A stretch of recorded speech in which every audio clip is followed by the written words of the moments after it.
Imagine you're a criminal and you're planning to steal something. When do you do it? In broad daylight where everyone can see you? Or at night when nobody's watching? Of course, if you plan on doing crime, it's best when no one is watching, right? Well, right now, in the middle of the COVID-19 pandemic, crimes are happening and no one is watching or caring. The Anti-Terror Bill, a bill that was certified quote-unquote urgent, which basically grants the government the power to label any one of its citizens a terrorist for doing something as simple as complaining or criticizing the government.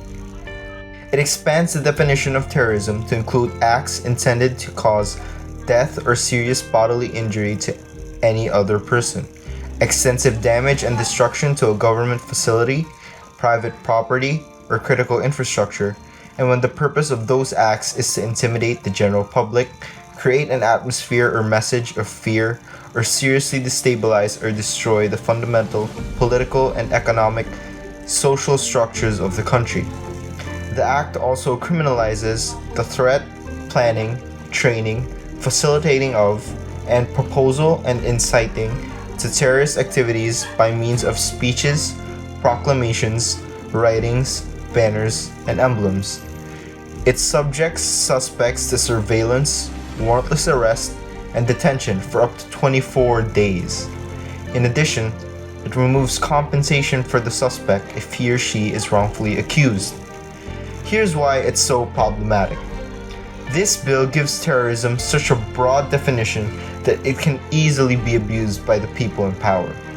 Even the United Nations High Commissioner for Human Rights said that the bill, quote, dilutes human rights safeguards, broadens the definition of terrorism, and expands the period of detention without a warrant from 3 to 14 days, extendable by another 10 days.